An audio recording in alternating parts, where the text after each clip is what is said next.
Muy buenos días a todos. Hoy 10 de junio del 2026 estamos en Caracas para esta sesión de la materia de formación gerencial 2 de la maestría de gerencia empresarial de la UCB. Aquí nos acompaña Adriana Torres, que es la oficial de cumplimiento en una empresa ahorita llamada Credix actualmente. Adriana cuenta con por lo menos más de 20 años de experiencia como oficial de cumplimiento y riesgo en el sector financiero. Entonces, bueno, Adriana, muchísimas gracias por el espacio. Para efectos del registro académico es importante que podamos presentarte formalmente. Hola, buenos días. Mi nombre es Adriana Torres. Tengo de experiencia 33 años en el sector financiero, del cual desde el año 2005 estoy en el área de prevención y control de legitimación de capitales y desde el cargo de oficial de cumplimiento desde el año 2015. En esta empresa, como es una empresa fintech, estoy desde hace 6 meses y autorizo a la Universidad Fidel a publicar o autorizo esta grabación con fines académicos de la Universidad Central. Para mí es un placer acompañarte en esta labor el día de hoy. Muchísimas gracias, Adriana. Entonces, bueno, Adriana, parte de los temas que vamos a manejar es justamente lo que es la gerencia de proyectos ágiles y como un área tan rígida como puede ser la gerencia de cumplimiento se adapta a lo que es la gerencia de entorno ágil. Entonces, el primer punto que me gustaría tocar contigo, Adriana, es gerenciar en un contexto como el venezolano. Es un ejercicio muy complejo. Entonces, desde tu rol del área de cumplimiento, donde tienes que tener una precisión súper acertada, súper atinada, ¿cuáles son esas 3 competencias que hoy diferencian a un gerente real a uno que solo gestiona papel o un burócrata? Ok, fíjate, desde el punto de vista en materia de prevención y control de legitimación de capital, siempre se ha visto que el área de prevención o el área de cumplimiento normativo, en este caso en materia de prevención y control de legitimación de capitales, siempre se ha visto como un acto burocrático en el sentido de que solo recibimos papeles, pero de un tiempo para acá, la normativa del Grupo Acción Financiera Internacional y las normativas nacionales que se han adecuado a estas han hecho que nosotros tengamos un enfoque no solo documental, sino basado en el riesgo. Entonces, por eso nuestra filosofía nueva, vamos a decirlo así, o de un tiempo para acá, nos lleva a ser mucho más proactivos, nos lleva a tener una gerencia mucho más ágil, con lo cual pues, nosotros tenemos un pensamiento basado en el riesgo. Nosotros, de acuerdo a lo que nos dice la recomendación 1 del Grupo de Acción Financiera Internacional, es que nosotros debemos de focalizarnos en el enfoque basado en riesgo, medir la naturaleza de ese riesgo, establecer las políticas de mitigación para poder avanzar. Ese sería el primero, ¿no? El segundo sería la adaptabilidad, una resiliencia operativa. ¿Por qué? Porque nosotros, desde el punto de vista del cumplimiento y de las normativas y de la delincuencia organizada, nos lleva a pensar de manera ágil y todo el tiempo con una resiliencia operativa. Es decir, no nos podemos quedar enfocados en que de esta manera se hace o se ha venido haciendo de esta manera, sino que tenemos que ir evolucionando de acuerdo a cómo van evolucionando los delitos. ¿Para qué? Para poder mitigar ese riesgo operativo que es. El otro es el liderazgo colaborativo o de conciliación, porque hablo de un liderazgo donde nosotros tenemos que hablar con el área de TI, debemos hablar con el área de atención al cliente o los que llevan el KYC. Entonces nosotros tenemos que adaptarnos a que estas personas pues vean en el oficial de cumplimiento un líder, una persona que los va a guiar, que va a apoyar, pero que no va a romper el ciclo del negocio. Entonces nosotros tenemos que ser aquel oficial de cumplimiento que tenga un liderazgo de poder conversar con todas estas personas que también son líderes, pero que debemos enfocarnos a que, bueno, todos hacemos un trabajo, pero todos debemos hacerlo de manera, cumpliendo con la regulación, pero nunca cerrar, ¿sí? Adaptarnos a ese liderazgo. que vean en el oficial de cumplimiento una persona de enlace y no que sea una persona burocrática. Muchísimas gracias. Súper interesante tu enfoque, Adriana, porque da una vista general y un cambio en lo que es el paradigma de lo que sería el oficial de cumplimiento en lo que son las organizaciones tradicionales. Es correcto. Entonces, estamos analizando la gestión híbrida de proyectos, entendiendo que Credix está en un entorno fintech, donde tecnología o TI necesita agilidad, basado en lo que es la parte de la metodología Agile, pero tu departamento debe asegurar que todo sea auditable, todo sea medible, todo tenga una trazabilidad, todo sea seguro, todo esté marcado en una normativa, que ya es un enfoque muy tradicional. ¿Cómo tú concilias esta fricción entre estas dos metodologías? ¿En qué momento decides aplicar tú la agilidad y en qué momento debes tener y detener el proceso y aplicar un control ya tradicional de lo que sería el cumplimiento tradicional? Fíjate, nosotros cuando vamos a implementar un proyecto con el área de TI, siempre vamos desde el 360. Cuando el área de TI comienza a hacer, digamos que ese análisis del nuevo producto, nosotros entramos junto con el área de TI en el 360. Eso nos lleva a documentar junto con el área todo lo que es el tema de establecer el producto, de hacer esa creación, de esa visión, donde nosotros le damos nuestro enfoque y pues el área de TI aplica de acuerdo al basamento lógico del área de tecnología. ¿Cuándo entramos a aplicar un control tradicional de cumplimiento? Bueno, ya cuando se comienza ya tú tienes el diseño, tú harías el diseño y nosotros entramos a lo que es la revisión de las reglas, ¿no?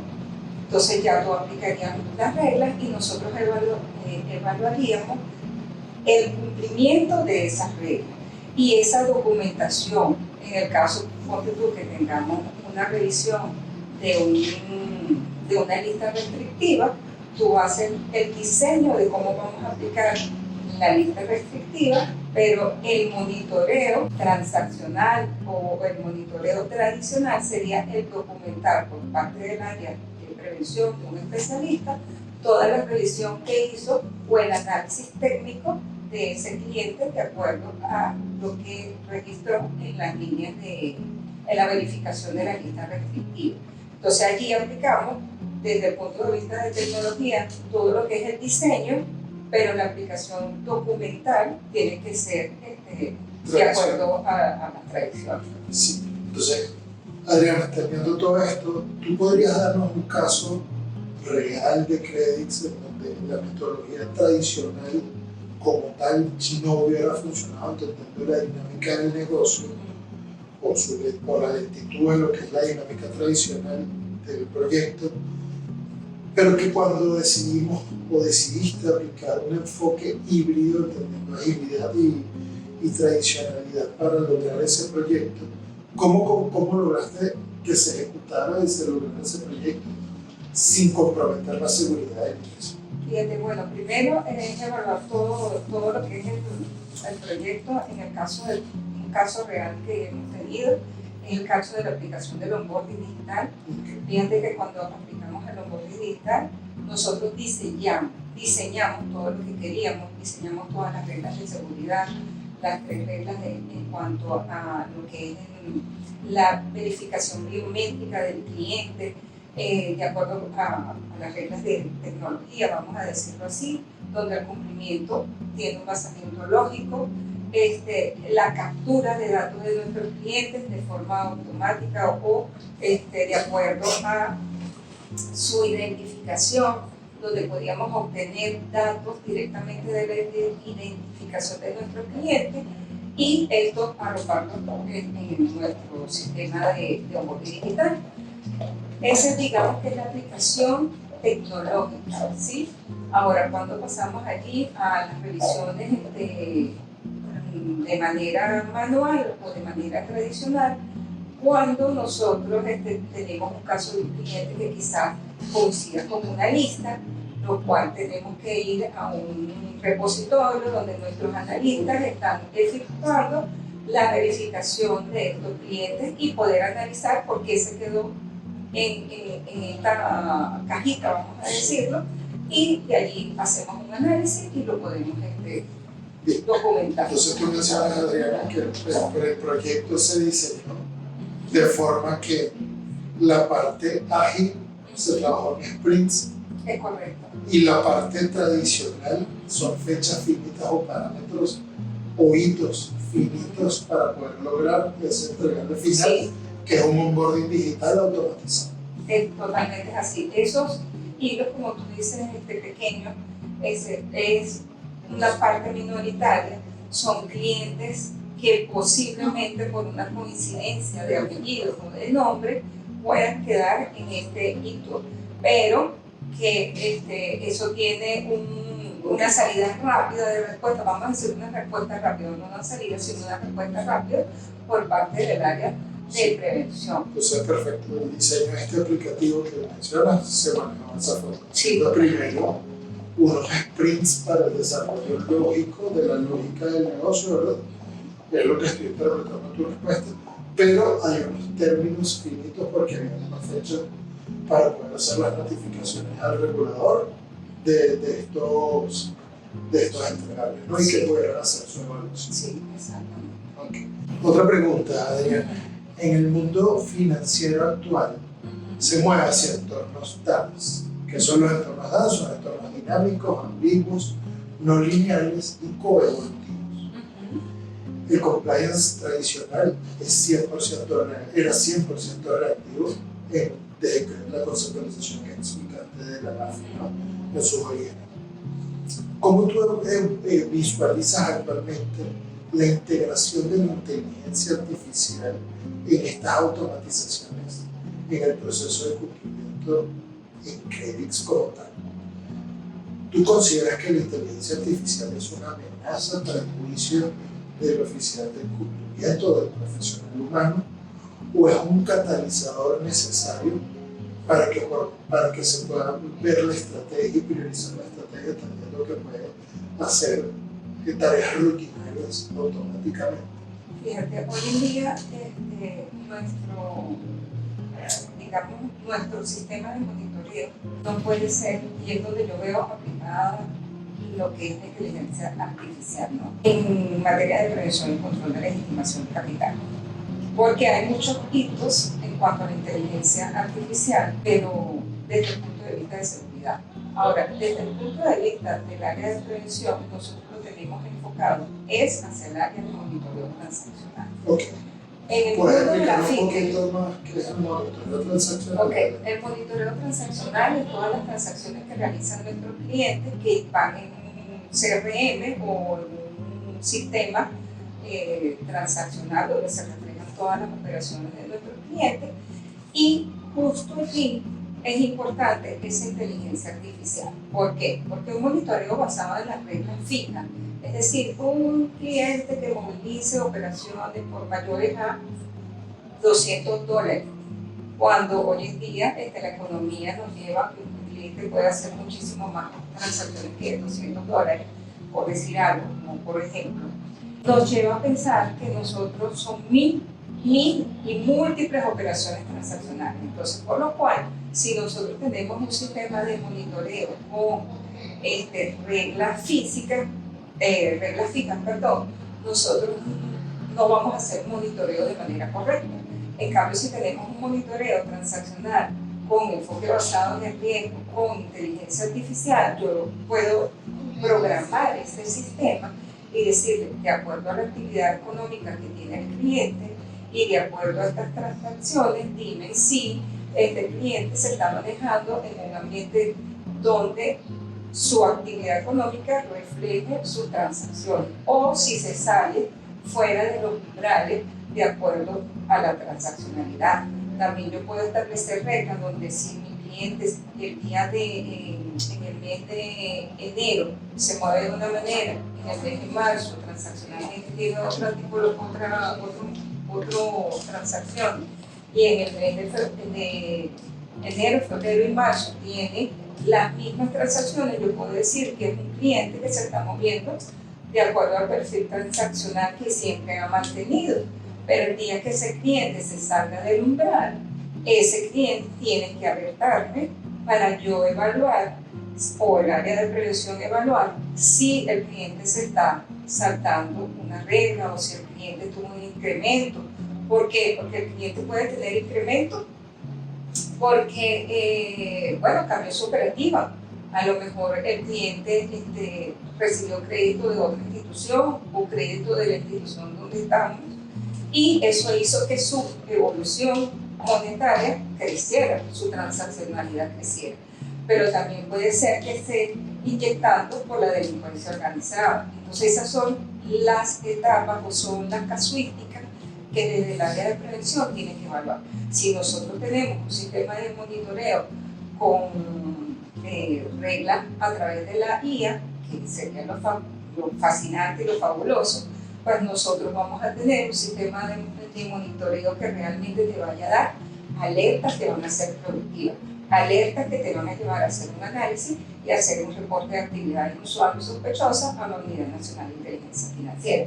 Si nosotros trabajamos con reglas fijas, muy difícilmente vamos a ser eficientes a nivel operativo, porque además nos va a crear un retrabajo que ni siquiera va a tener unos frutos, digamos, eficientes de que esta institución pueda hacer un reporte y contribuya a la economía nacional. Porque si tú haces un reporte inusual porque tienes una presunción de que un cliente está haciendo un acto de legitimación de capitales y no lo reporta, estás incumpliendo con lo que te dice la normativa nacional e internacional.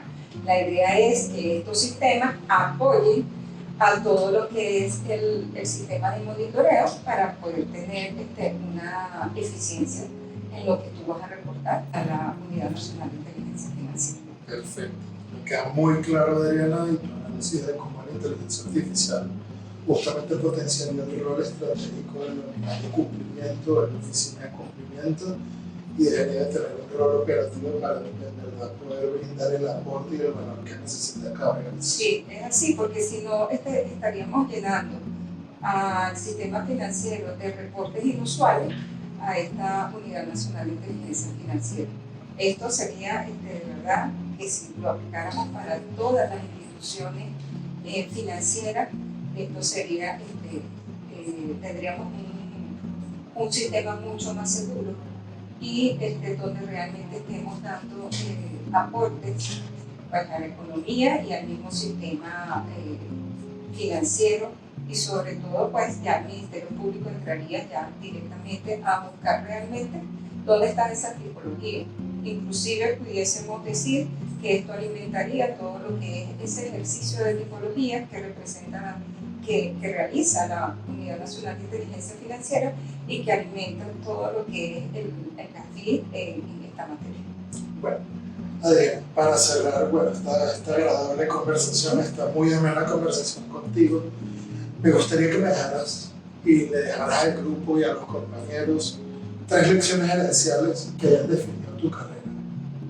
¿Qué consejo le darías tú a alguien que hoy está asumiendo una responsabilidad en proyectos críticos en un entorno tan complejo como el nuestro? Bueno, fíjate, nosotros no nos podemos cerrar desde el punto de vista del área de prevención y control de legitimación de capital, no nos podemos cerrar a decir no.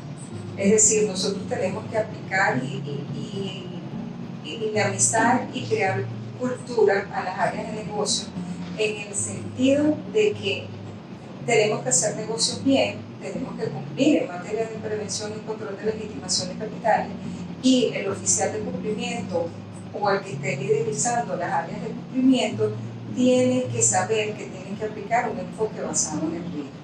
Un enfoque basado en el riesgo no significa decir no al negocio, significa que vamos a crear la política de mitigación para siempre buscar la manera de hacer un negocio realmente efectivo y un negocio que sea cumpliendo las reglas del juego, vamos a decirlo de esa manera. Igual debemos acompañar a la Junta junta directiva a crear esa cultura para que siempre nos vean como un área que tiene que estar pendiente de todos los riesgos y que tiene que estar acompañando a esa junta directiva en esas tomas de decisiones donde el criterio muchas veces se va hacia el negocio y no se va a la regulación. Tenemos que hacer negocio con regulación, negocio que nos dé un fruto. Bueno, Adriana, agradezco muchísimo y valoro muchísimo tu tiempo y el espacio para este análisis tanto técnico como profesional desde tu punto de vista, para poder tener este aporte a la cátedra de los compañeros, entendiendo que bueno, este es el nivel estratégico y de experiencia que necesitamos para continuar con nuestra formación. Así que bueno, muchísimas gracias por tu tiempo y por el espacio. Gracias, Fidel. Y gracias por permitirme acompañar y hablar un poco de materia de prevención y control de legitimación de capital. Gracias a todos.